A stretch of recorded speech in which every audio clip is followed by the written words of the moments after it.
네, 오늘은 기업 경영에 맞는 비타민으로 불리고 있는 벤처기업 확인 제도에 대해서 한번 알아보도록 하겠습니다.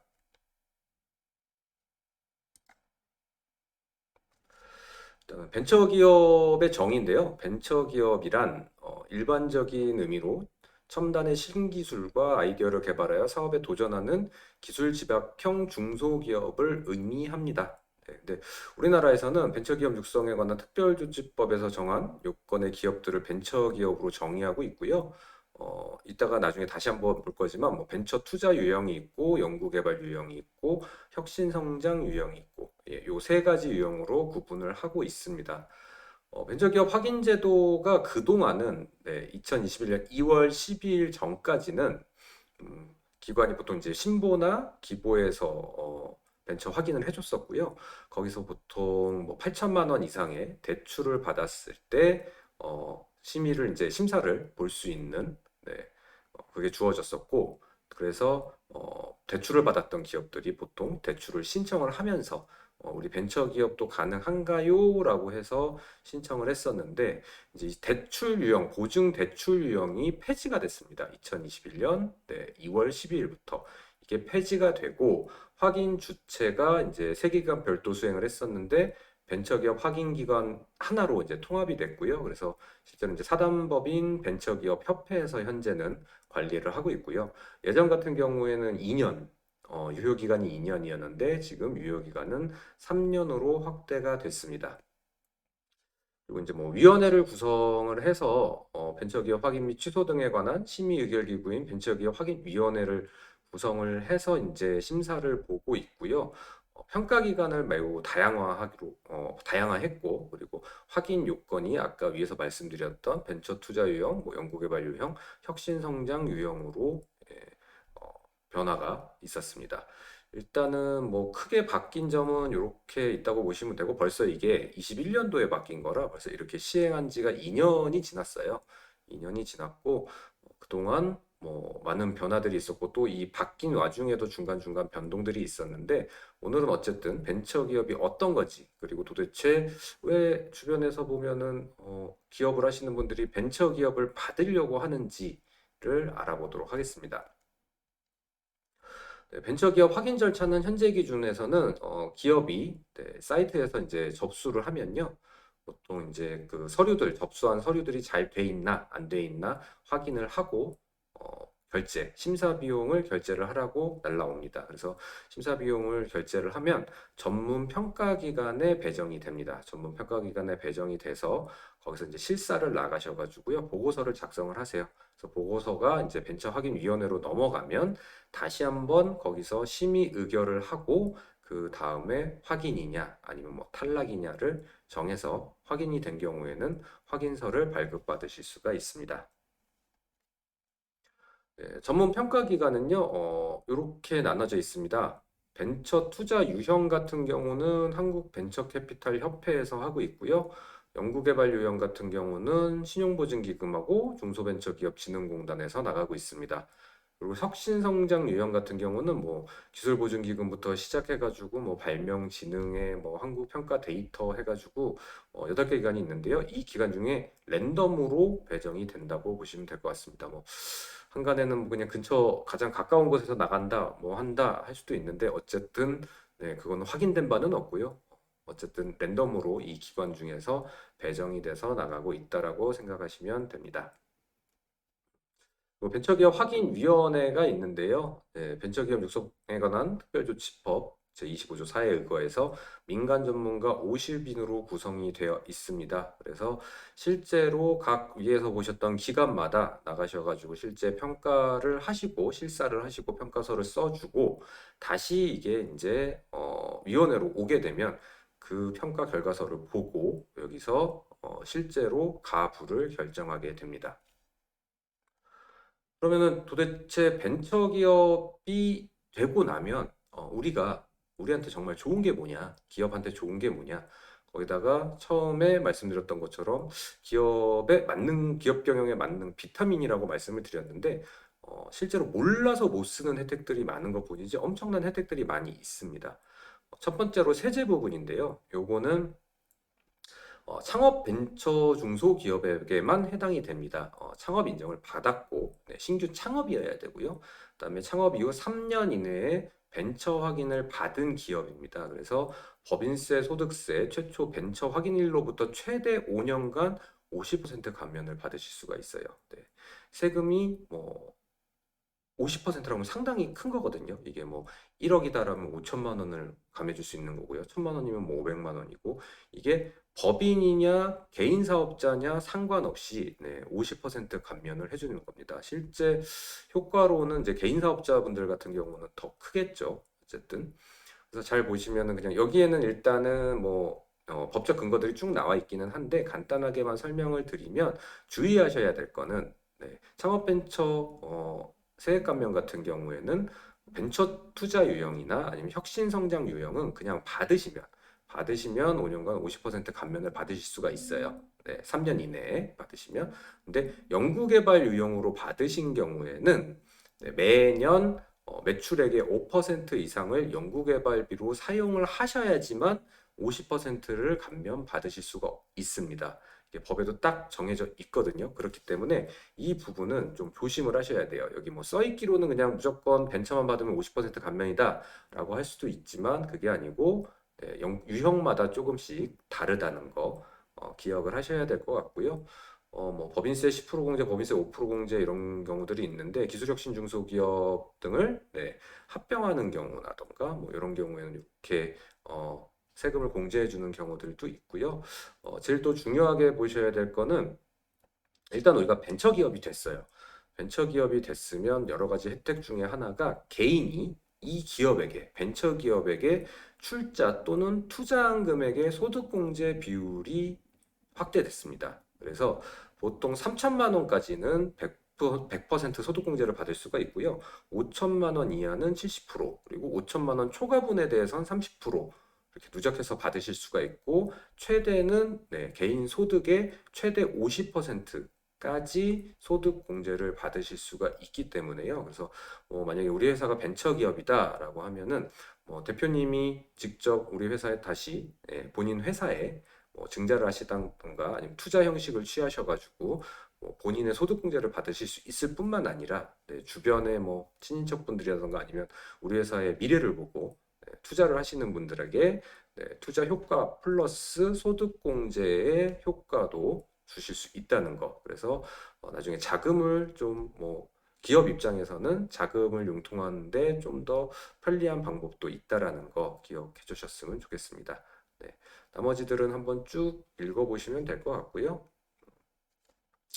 그리고 또 가장 많은 그 혜택, 그러니까 가장 큰 혜택 중에 하나면서 좀 많이들 찾으시는 혜택인데요. 이것도 당연히 창업 벤처 기업 같은 경우는 벤처 기업 확인일부터 4년 이내에 취득세를 75% 감면을 받으실 수가 있어요. 재산세 같은 경우는 이제 3년간 면제고 이후 2년간 50% 감면을 받으실 수가 있고요. 보통 우리가 대부분 대표님들이 가장 큰 첫 번째 꿈이, 사업을 하시면서 첫 번째 꿈이 자가사업장이거든요. 자가사업장 아니면 공장, 창고, 어쨌든 업종마다 조금씩 그게 차이는 있겠지만, 내가 임대료를 내지 않고 사용을 내 걸로 만들어서 쓰고 싶어 하시는 분들이 상당히 많아요. 그렇기 때문에 요거는 취등록세가 작게는 4.6%에서 이게 중과세까지 되면 거의 10% 가까이 내야 되는 경우들도 있거든요. 그렇기 때문에 벤처를 받으시고 그 안에 시드머니를 열심히 모으셔가지고 나중에 내 자가사업장을 사시겠다라고 하면은 그 취등록세 부분에서도 75%를 감면받으실 수 있기 때문에, 이게 금액에 따라는 틀리겠지만, 네, 물건에 따라 틀리겠지만 최소 몇백만 원에서 진짜 많게는 몇억 원까지도 세이브를 하실 수가 있습니다. 그렇기 때문에 많은 분들이 세금 부분에서는 세액 감면이랑 취등록세 감면 관련돼 가지고 이런 혜택 때문에 많이들 벤처를 받으시고 있습니다. 그리고 금융 부분도 있는데요. 금융 부분에서도 기술보증기금 보증 한도를 확대해 준다고 하고 있고요. 일반 기업들 같은 경우는 최대 30억까지인데, 벤처기업은 50억 원까지 해주고 있고, 또 벤처기업에 대한 이행보증과 전자상거래 담보보증은 70억까지 해준다고 돼 있습니다. 일단은 뭐 이게 뭐 무조건 벤처를 받았다라고 해가지고 무슨 무조건 30억 원 해준다. 그걸 가지고 50억을 해준다. 이건 아니고요. 평가 지표는 또 다양하죠. 일단은 재무제표부터 시작해가지고 여러 가지 평가 지표가 들어갈 거고요. 그 중에 어쨌든 우리가 벤처기업이라고 한다면 네, 기술보증기금에서는 보증 한도를 우대해주고 있다라고 보시면 될 것 같고요. 기보뿐만 아니라 뭐 중진공이라던가 다른 금융 관련된 부분에서도 벤처기업을 갖고 있으면 이걸 갖고 있다고 해가지고 무슨 돈을 주는 건 아니지만 뭔가를 받을 때 훨씬 유리하고 네, 그리고 가산점이 될 수 있기 때문에 금융 부분에서도 많은 유리한 이점이 있다라고 생각을 하시면 될 것 같습니다. 그리고 뭐 여기에 나와 있진 않지만 실제로 우리가 뭐 고용지원금을 받는다던가 아니면 뭐 입찰을 한다던가 하는 부분에 있어서도 우리가 뭐 상시 근로자 수라던가 이런 부분 때문에 지원을 못 받는 네, 근로자 수가 채워지지 않아서 지원을 못 받는 경우가 있더라도 이게 뭐 모든 사업이 다 그렇지 않지만 예외 조항에서 뭐 벤처기업은 5인 미만이어도 된다. 뭐 이런 조항들이 붙는 경우들이 있어요. 네, 그래서 그런 것들 잘 확인해 보시면 은근히 혜택을 보실 수 있는 것들이 꽤 많이 있습니다. 네, 그리고 창업 부분에서도 뭐 벤처기업에 대해서 현물출자 대상을 확대해 준다거나 현물출자 대상 감정평가자를 확대해 주고 있고요. 그래서 대기업이 벤처기업을 인수합병하는 경우에는 상호출자 제한기업 집단으로서의 계열 편입을 7년간 또 유예를 해주는 경우들도 있습니다. 그래서 창업 시에 뭐 창업과 관련된 벤처기업 제도도 혜택도 여러 가지가 있다고 보시면 될 것 같고요. 입지 같은 경우도 대학 연구기관에서 실험실 공장 설치 자격을 부여받으실 수가 있습니다. 물론 소속 기관장의 승인을 받아야 되지만 네, 대학교원, 학생연구원, 벤처창업자는 소속 기관장의 승인을 받아서 네, 3,000제곱미터 이내에 실험실 공장을 설치할 수가 있습니다. 그리고 뭐 창업보육센터에 도시형 공장 설치 자격도 부여를 해주고 있고요. 네, 신기술 창업 집적 지역에 도시형 공장 설치 자격도 부여를 해주고 있습니다. 그리고 뭐 벤처기업 육성 촉진지구 내 혜택은 뭐 취등록세, 내 재산세 37.5% 경감을 해주고 있고요. 그리고 뭐 임대 전용 사업단지 입주 순위도 우대를 받고 있습니다. 그래서 입지 부분에서도 이런 많은 혜택을 받고 있다고 보시면 될 것 같아요. 그리고 뭐 인력 관련돼서도 사실 뭐 스톡옵션 부여 대상도 확대되고, 네, 총 주식수 대비 스톡옵션 부여 한도도 확대가 됩니다. 그리고 기업부설연구소 또는 연구개발전담부서의 인정 기준이 완화가 되고요. 이 전 시간에 저희가 연구소 관련된 얘기를 했었는데, 소기업 같은 경우는 최소 3명이어야 되고, 중기업 5명, 뭐 대기업 같은 경우는 10명 이렇게 있어야 되는데, 벤처기업인 경우에는 어쨌든 2명 이상으로 연구 인력을 유지할 수 있다라고 보시면 될 것 같아요. 그리고 뭐 기업부서 창작연구소 또는 기업 창작 전담부서의 인정 기준도 뭐 일반 중소기업 5명 이상에서 벤처기업은 3명으로 해서 좀 인정 기준 자체도 인력 기준 자체도 낮출 수 있다라고 보시면 될 것 같습니다. 네. 그리고 특허 같은 경우에도요, 일반 심사로 들어가도, 일반 심사로 출원을 하셔도 일단 우선 심사 대상이 되시고요. 네. 산업재산권 사용에 대한 특례 관련돼 가지고 직무 발명에 따른 산업재산권 등의 이용을 허락할 때 전용 실시권 부여가 가능하다고 돼 있습니다. 그래서 뭐 일단 우리가 벤처기업이고 나중에 특허를 내고 있다. 현재 출원이 뭐 진행 중이다. 라고 한다거나 아니면 나중에 특허를 또 다시 또 우리가 내야 된다, 출원을 해야 된다라고 하면은 그때 이제 우선 심사와 관련된 비용을 약간 할인도 받으실 수 있고 우선 심사로 진행이 가능하십니다. 그리고 광고 부분에서도요, TV 라디오 광고비를 3년간 최대 70% 할인을 해주고 있습니다. 정상가 기준 35억 한도로 하고 있고요. TV 라디오 광고 제작비 지원도 TV 같은 경우는 50%, 라디오는 최대 70%도 지원해주는 사업을 하고 있습니다. 뭐 물론 이거를 우리가 벤처를 받았다고 다 해주는 건 아니에요. 다 해주진 않지만 어쨌든 요것도 코바코에 신청을 해서 신청을 하고 뭐 사업계획서를 쓰고 다 해야 되겠지만 어쨌든 우리가 최소 벤처 기업이어야지 이런 혜택을 누릴 수가 있습니다. 그래서 이런 다양한 혜택들이 있기 때문에 벤처 기업은 기업에서 써먹을 수 있는 비타민이라고 제가 말씀을 드리는 거고요.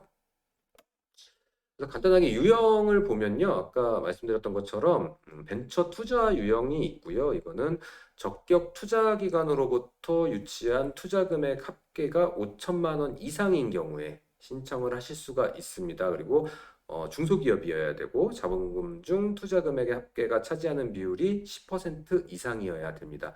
요 세 가지 조건이 만족을 하신다고 한다면요. 밑에 적격 투자 기관들이 쭉 나와 있고요.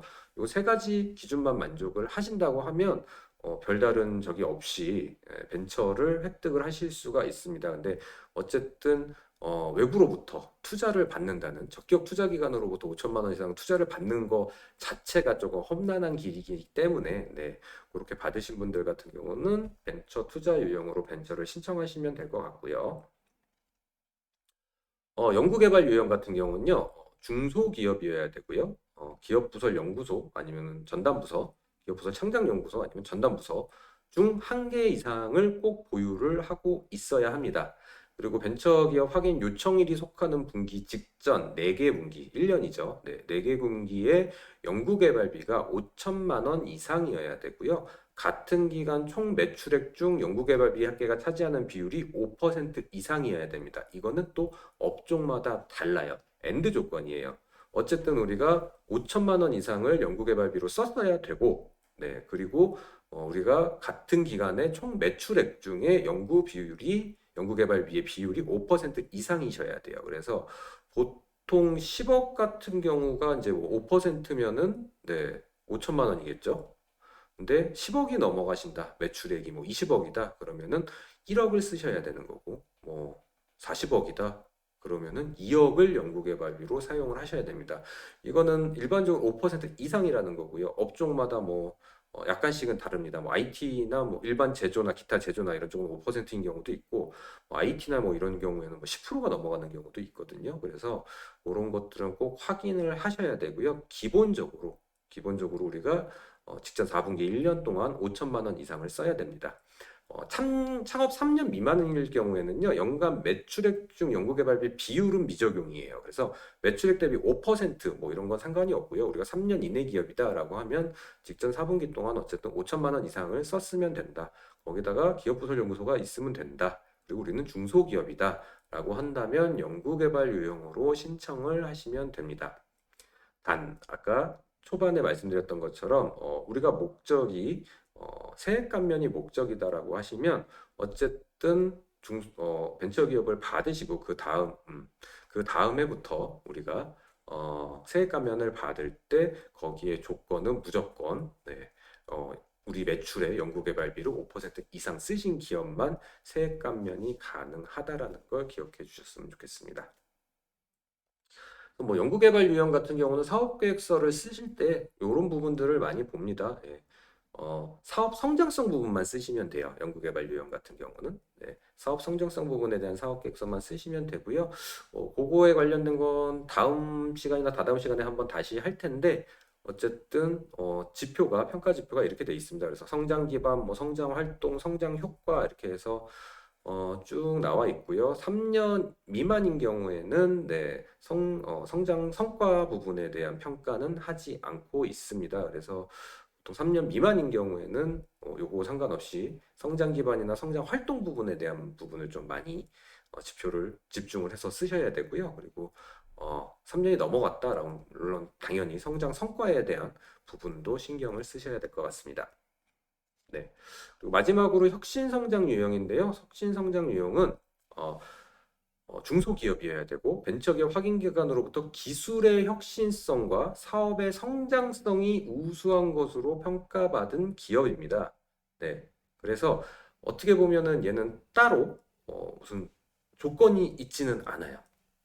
따로 무슨 전제 조건이라든가 무슨 매출액 비율이라든가 뭐 이런 부분이 있지 않고 사업계획서 우리 회사의 현실을 놓고 서류상으로 판단을 해서 사업계획서랑 해서 줄 수 있는 그 유형이기 때문에 어떻게 보면 접근성이 가장 쉽기도 하고 대신에 기술 혁신성에 관련된 또 사업계획서가 들어가야 되기 때문에 어떻게 보면 좀 어려운 부분일 수도 있습니다. 그래서 아까 보시면 사업 성장성 같은 경우는 똑같아요. 사업 성장성은 연구개발 유형도 똑같이 써야 되는 거고요. 대신에 여기는 기술 혁신성이 한 가지가 더 들어갑니다. 기술 혁신성이 들어가고 뭐 거기에 기술 개발에 관련된 사업 계획서가 들어가야 하기 때문에 이 뭐 연구개발비 투자 비율부터 해서 서비스 아니면 기술에 관련된 발전 노력과 의지, 뭐 서비스 기술 경쟁력 평가와 관련된 내용들이 사업 계획서로 들어가게 돼 있습니다. 그래서 기술 혁신성에 관련된 사업 계획서를 사업 성장성 사업 계획서 함께 써야 되는 유형이다라고 생각을 하시면 될 것 같아요. 그래서 현재 있는 유형은 어쨌든 혁신 성장 유형과 연구개발 유형 그리고 벤처 투자 유형이 있다라고 생각을 하시면 될 것 같고요. 요 세 가지 조건에 맞춰서 신청을 하시면 되고 앞에 설명드렸던 것처럼 벤처기업 확인에 관련된 혜택들은 너무 다양하기 때문에 벤처기업을 받아놓고도 지금 우리가 이런 혜택을 받을 수 있는지 모르시는 분들도 많이 계세요. 그렇기 때문에 그런 부분들은 한 번 더 확인을 해보시고 어쨌든 힘들게 받은 인증인데 잘 활용을 하셨으면 좋겠습니다. 네, 오늘은 여기까지고요. 피드백은 여기 메일로 부탁드리고 네, 다음 시간에 뵙겠습니다. 감사합니다.